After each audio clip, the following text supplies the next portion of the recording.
హర హర మహాదేవ. వినండి, వాస్తు రెమెడీస్ చాలామంది అడుగుతున్నారు. అయితే ఇక్కడ మీరు గమనించాల్సింది ఏంటంటే, నేను వాళ్ళకి ఇచ్చే రెమెడీస్ వాళ్ళ ఆస్ట్రాలజీలను ఏ రకంగా బాధ పెడుతుంది అవన్నీ కూడా అనాలిసిస్ చేసి ఒక 2-3 గంటలు కూర్చొని వారితో పాటు డిస్కస్ చేసి వారి పరిస్థితిని తగ్గట్టుగా నేను ఇస్తున్నాను రెమెడీస్. అలాగే ఇంకోటి ఏంటంటే, ఈ ఉన్న చిన్న ఈ రీల్ సమయంలో అన్ని విషయాలు చెప్పలేము ఒకటి.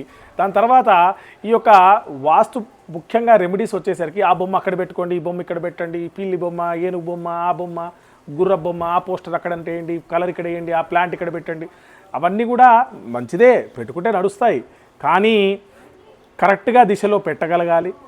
అలాగే ముఖ్యంగా వాస్తు ఏదైనా ఇంట్లో ప్రధానమైనటువంటి వాస్తు దోషం ఉంది, దాన్ని సరి చేసుకోకుండా ఇటువంటి వస్తువులు ఎన్ని పెట్టినా కూడా ఫలితం ఉండదన్నమాట.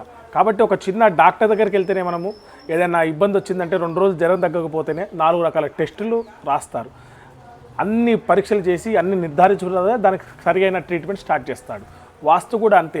మనిషికి డిఫరెన్స్ ఉంటుంది. మనిషికి సమస్యలు వేరు, వాళ్ళ పరిస్థితులు వేరు, వాళ్ళ ఉద్యోగాలు వేరు, వ్యవహారాలు, వ్యాపారాలు, వాళ్ళ ఏజ్ ఫ్యాక్టర్స్. ఒక్కొక్కరి ఇంట్లో ఒక్కొక్కరు 4 చిన్నపిల్లలు ఉంటారు, 4 పెద్దవాళ్ళు ఉంటారు. ఆ రకంగా చాలా మనిషికి ఇంటికి చాలా డిఫరెన్స్ ఉంటుందండి. ఒకే వాస్తు దోషం ఒకే రకంగా అందరినీ బాధ పెట్టాలని ఏం లేదు. ఇంట్లో 4 ఉంటారు, ఒక్కరినే ఆ దోషం చూపిస్తూ ఉంటుంది. దాన్ని కూడా దృష్టిలో పెట్టుకొని ఆ విధంగానే రెమెడీస్ ఇవ్వడం జరుగుతుంది. గమనించగలరు. జై శ్రీరామ్.